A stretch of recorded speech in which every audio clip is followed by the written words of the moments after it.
Ada lagi pertanyaan? Tidak. Nah, begini. Di dalam pembahasan kita pada saat ini, yaitu masalah kita dibutuhkan dalam hidup bersih. Sering kita dengar namanya dalam keterangan hadis, an-nazafatul minal iman. Bersih itu adalah sebagian daripada iman. Orang yang tidak bersih maka dia tidak bisa melakukan sholat. Orang yang melakukan ibadah tidak bisa dia kalau tidak bersih. Artinya di sini pembahasan kita pertama adalah syarat-syaratnya sahnya wudu harus dulu ditilik, harus dulu ditengok airnya ini bagaimana, airnya itu air apa, bentuk air itu bagaimana. Ini yang akan kita bahas pada saat ini. Nah, dulu pernah saya sampaikan al-ma'ul ma, air al-ma'ul ma ini air tohur mutohir. Ada air yang suci lagi mensucikan. Air suci yang mensucikan itu namanya ma'ul mutlak, yaitu adalah air yang mutlak, tidak ada campuran.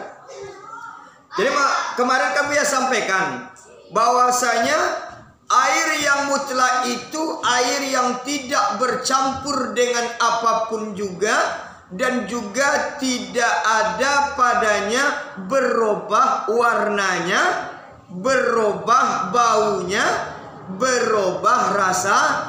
Masih ingat itu kan? Berubah baunya, berubah warnanya, berubah rasanya.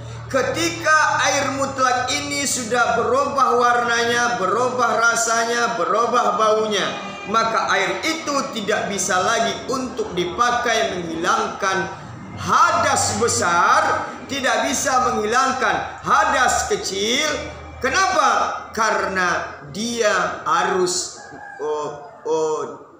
menjadikan sebuah ibadah untuk menghilangkan suatu kewajiban yang ada.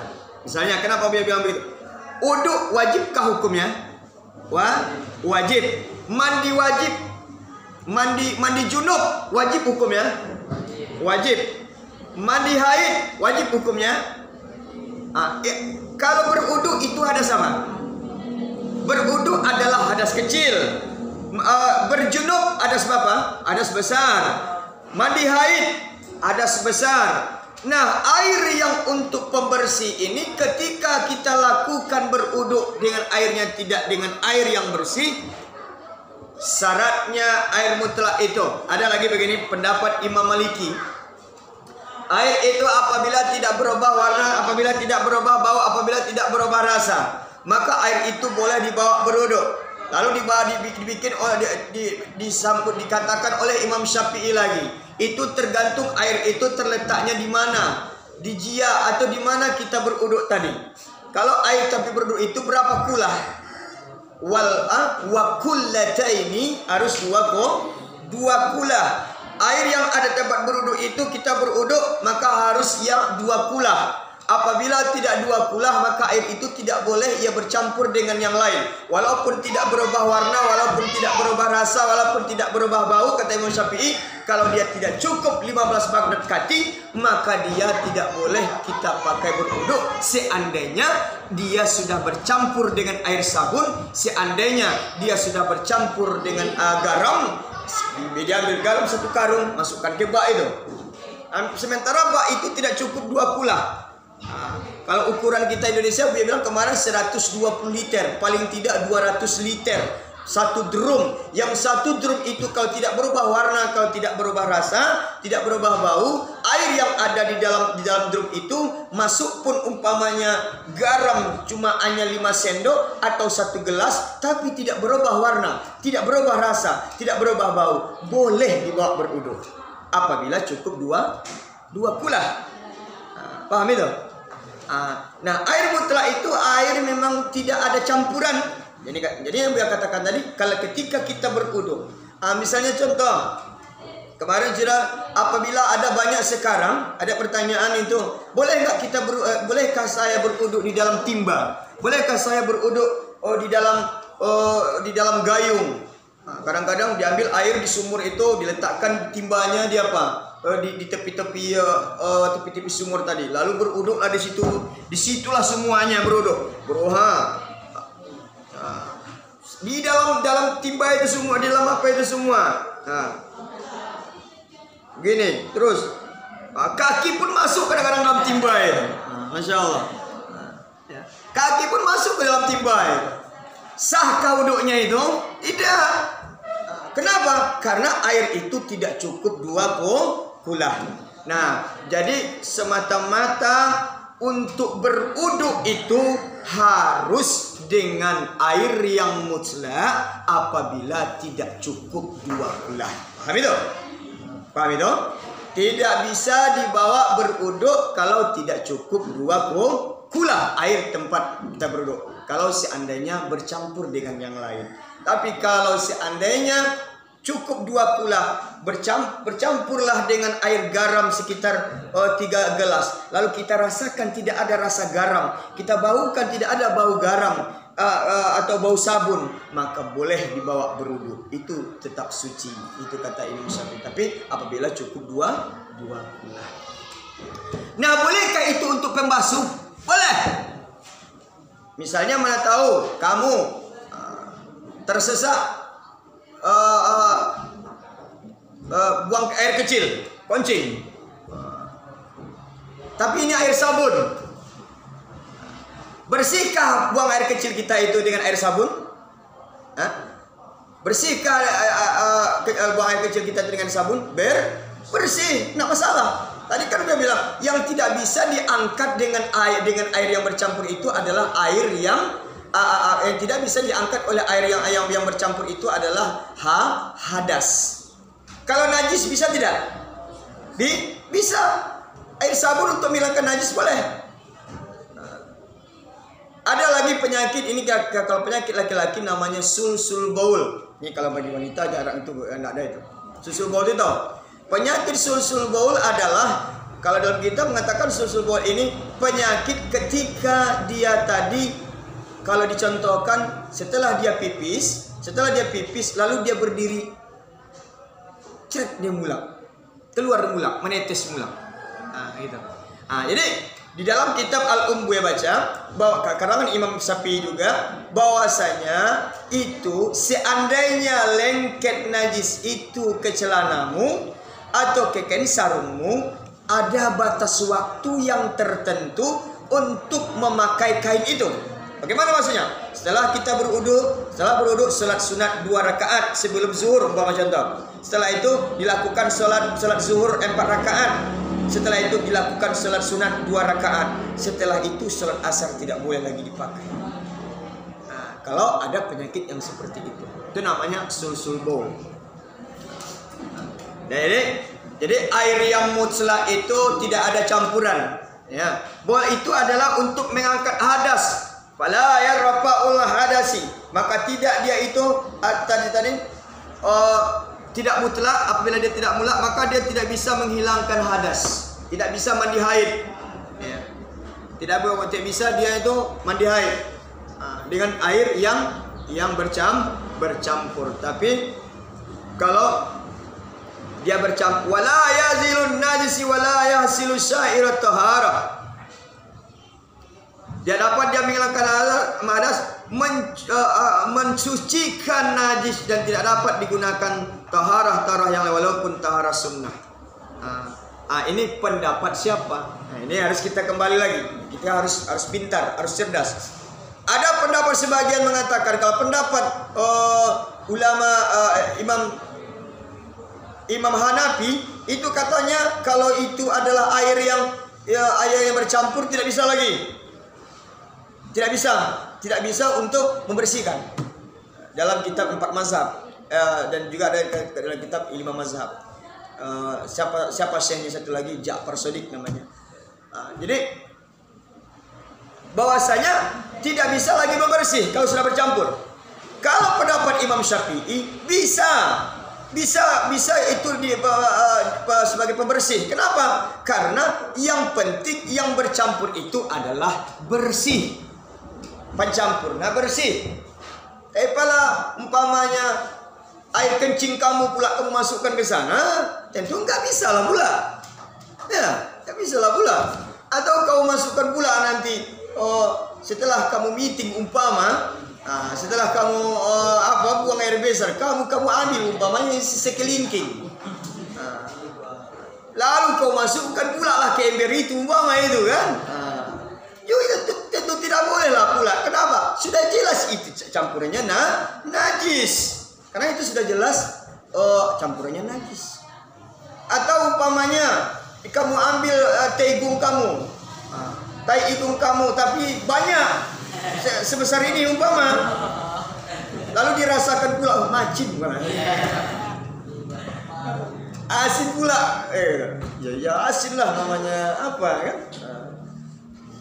Atau teh suping. Pokoknya perkara-perkara tai atau teh, semuanya itu adalah hal-hal najis kecuali cuma hanya teh minyak. Tai minyak. Kalau orang kan sudah masak minyak, kan ada itu tehnya, kan bisa dimakan. Itu yang bisa dimakan. Kalau pokoknya apapun bentuk teh nggak bisa dicampurkan dengan air itu, apalagi dimakan. Itu memang kata orang tarte,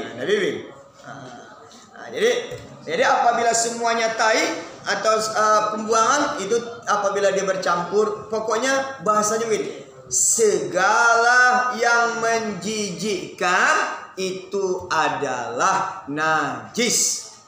Ya, segala. Jadi hukum kalau berpendapat Imam Syafi'i bahwasanya dan Imam Nawawi, segala yang menjijikkan itu adalah najis.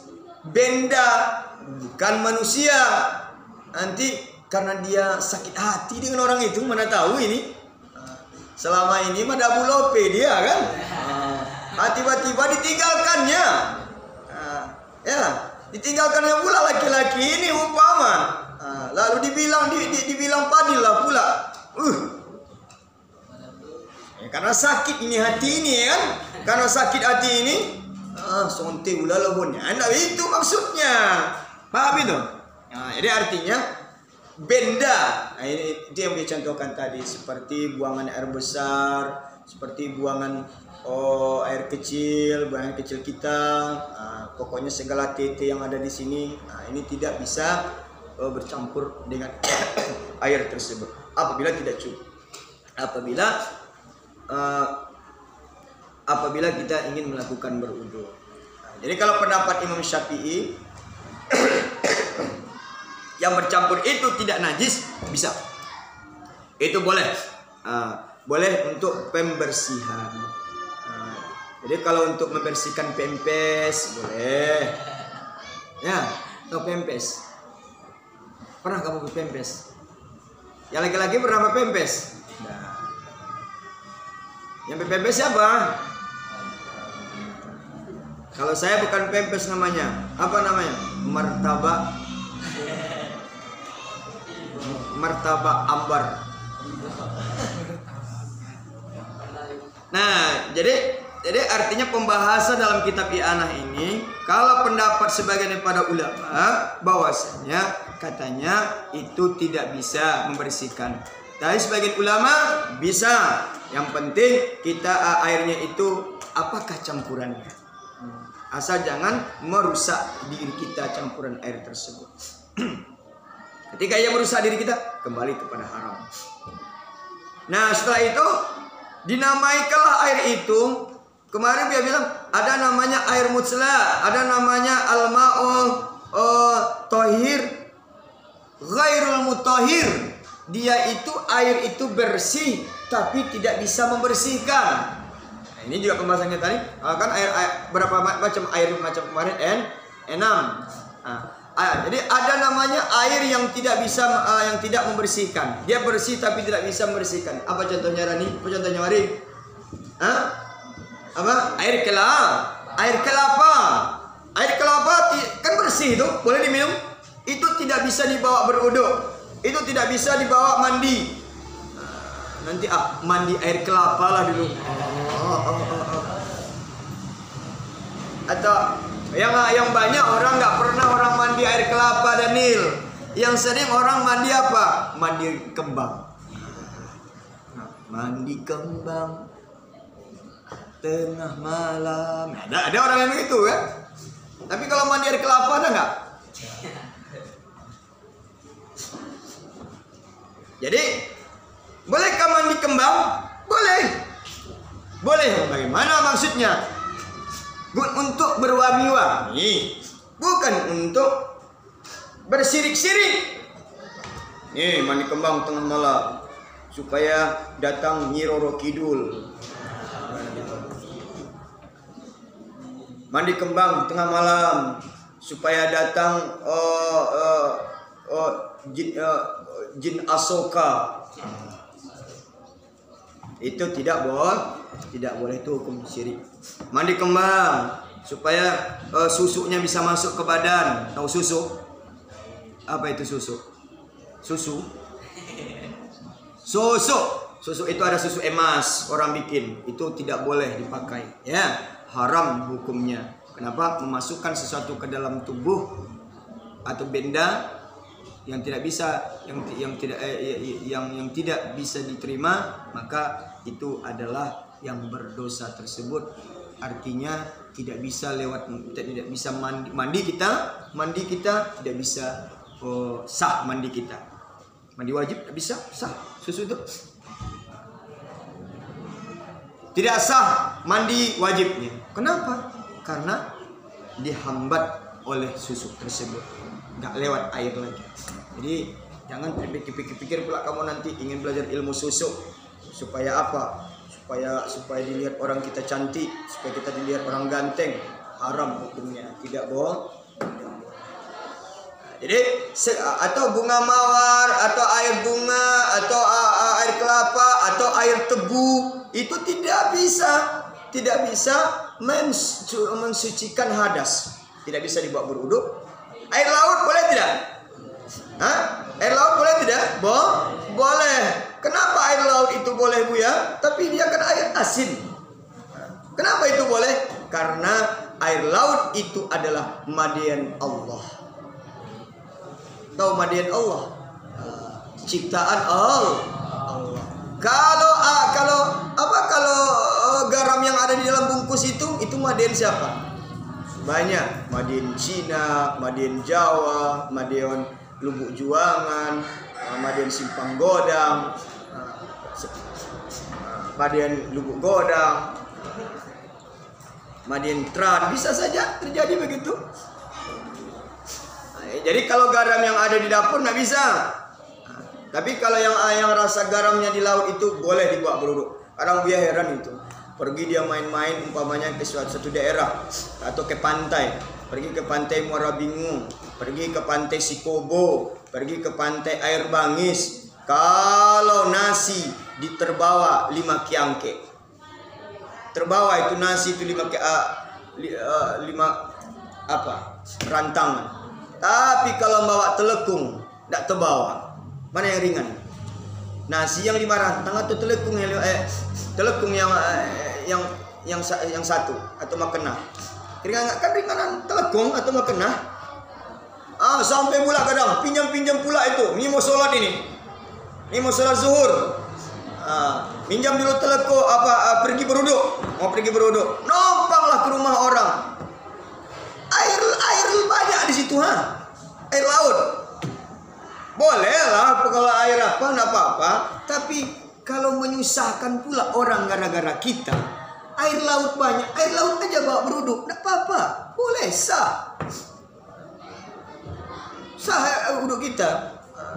Jadi ada orang umpamanya tinggalnya di tepi pantai, tiba-tiba minta maaf dia berkumpul dengan istrinya malam. Ya, telah berkumpul dengan istrinya dia malam, lalu paginya itu kena wajib mandi. Ya, mandi apa namanya? Mandi junub. Nah, mandi junub itu kalau seandainya umpamanya dia ingin membersihkan badannya, lari saja ke laut itu boleh. Pagi itu jam 4:30 itu, saya mandilah dulu. mandi apa? Mandi junub, mandi hadis besar. Lalu pergi dia ke laut. Bismillahirrahmanirrahim. Naitul ghusl li rabbil hadasi akbari min jamil badani fadulillahi ta'ala. Dapat kamu deh. Dapat kamu deh. Hah? Dapat. Dapat kamu deh. Dapat kan? Nawaitul ghusla li rabbil hadasi akbari min jamil badani fardulillahi ta'ala. Sengaja aku mandi untuk menghilangkan ada sebesar sekalian badanku, fardu atasku karena Allah Ta'ala. Pala ulan cerau deh. Dor tong maridi. Sekali sapoken penoma kan? Maridi. Maridi junub doa. Nah, jadi artinya pergi kita ke laut itu, langsung kita ke laut itu. Boleh. Bolehkah kita berwuduk di dalam laut, Bu ya? Boleh. Sudah mandi, lalu berwuduk. Setelah itu sholat subuh kamu. Boleh. Jadi jangan kamu sangka air laut itu nggak bisa untuk dibawa berwuduk. Ya, ilmu kita kan sudah ada. Nanti kamu anggap pula, air garam. Enggak. Kemarin kan aku bilang, air hujan. Apalagi? Air sumur. Air sungai. Apalagi? Air laut. Air embun, air salju, danau. Kalau es yang ada di kulkas boleh enggak? Tidak, enggak boleh. Harus salju yang ada turun di atas langit. Begitu. Jadi artinya air untuk membersihkan diri kita itu adalah sudah ada ketentuan dengan hukum Allah. Sudah ada ketentuan yang ditentukan oleh Allah. Jadi apabila ada namanya al-ma'ul mukarroha, air yang dimakruhkan. Apa itu? Air yang dipanaskan lalu air itu dibawa berwuduk. Itu hukumnya makruh. Atau dipanaskan oleh matahari, itu hukumnya makruh. Makruh apa hukum makruh? Dikerjakan tidak berdosa, ditinggalkan berpahala. Itu makruh. Mubah, dikerjakan tidak ada pahala, ditinggalkan tidak ada apa-apa, juga tidak berpahala. Apa itu? Makan nasi. Jadi umpama Regi pergi dia merantau ke Eropa. Sampai di sana tiba-tiba karena sudah 1 tahun, 2 tahun sampai sudah 5 tahun di Eropa, nggak suka dia lagi nasi. Apa cuma makanannya? Kentucky chicken. Umpama roti ke roti saja lagi umpama. Dia lalu sampai pulang, udah bisa makan nasi lagi ya. Kenapa nggak bisa makan nasi lagi? Mual-mual saja perut saya ini umpama contoh ini. Biasanya apa? Saya biasanya makan roti aja lagi sekarang. Kan sudah bertukar itu kebiasaannya. Berdosa dia? Tidak berdosa. Jadi itulah yang dikatakan mubah. Arti contoh, menukar sesuatu hal yang sudah ada kebiasaan yang sudah ditentukan, tapi dia ingin merubahnya, itu tidak berdosa. Jadi kalau sebagian pendapat ulama tadi apa katanya, tidak bisa, walaupun itu menghilangkan najis, walaupun itu adalah menghilangkan menghilangkan suci-suci yang lain, walaupun itu adalah sunnah, namun itu tidak bisa. Betul pendapat ulama yang lain. Tapi kalau pendapat Imam Syafi'i, yaitu adalah boleh untuk pembersihan najis, tapi tidak bisa menghilangkan hadas. Nah, ini katakan wa ma'ul mutlak tadi juga adalah air tambahan, umpama tambahan dari sulingan. Misalnya ada air ini, air sulingan. Tahu air sulingan? Pernah menengok suling nilam? Pernah nengok nilam di suling? Enggak pernah ya. Nah, sulingan nilam ini kan ada uap-uapannya, kan begitu. Tetapi karena ia adalah air sulingan, maka juga tidak bisa. Paham itu? Kenapa? Karena dia dicampur dengan nilamnya. Itu juga tidak bisa untuk dipergunakan. Setelah itu, atau sudah larut dengan campuran yang lainnya, atau ada tambahan pada nama-nama air yang lain. Misalnya, air apa? Umpama campurannya, air kelapa. Saya buat tadi, misalnya air ini mutlak, air ini bersih, tiba-tiba bercampur dengan air kelapa, atau bercampur dengan air teh, atau bercampur dengan air kopi, bersih itu, bercampur dengan air bargot, bercampur dengan air nira, Nah, apabila ada campuran-campuran seperti itu, walaupun itu suci, namun juga tidak bisa untuk melakukan dan membersihkan daripada pekerjaan untuk menghilangkan hadas. Hadas tadi hadas kecil dan hadas besar. Nah, jadi itu makanya kita tadi kita perlu bahwasanya seperti ada pertanyaan orang itu, Ustaz atau Buya, bahwasanya seandainya pertanyaan tadi, apakah hadas itu, apakah najis itu? Ayo, apa pertanyaannya? Apa jawabannya? Apa yang dikatakan hadas, apa yang dikatakan najis? Hah? Apa yang dikatakan najis, apa yang dikatakan hadas? Nah, kalau jadi jawabannya, najis adalah sesuatu benda bentuk yang ada apabila lengket kepada pakaian atau di tempat makanan atau apapun bentuknya, ya, segala benda atau bentuk yang menjijikkan, maka itu adalah najis. Itu yang dikatakan najis. Artinya yang nampak dengan mata kepala. Segala yang nampak dengan mata kepala itu yang menjijikkan, itu adalah najis. Itu yang dikatakan najis. Hadas adalah maka terjadinya seseorang itu berhadas kecil karena batal ia dari wuduknya, maka dia mempunyai hadas kecil. Kalau hadas besar, sesuatu hal yang terjadi pada dirinya karena dia melakukan sesuatu, dan apabila ia lakukan sesuatu itu, ya, sampai khulpah, tahu khulpah? Ketika dia berjunub dengan istrinya sampai ke batas-batasnya, pematang sawahnya. Tahu pematang sawahnya? Bondar-bondarnya. Nah, sampai ke bondar-bondarnya itu, maka wajiblah mandi. Atau setelah ia melakukan junub, maka terjadilah ia hadas besar.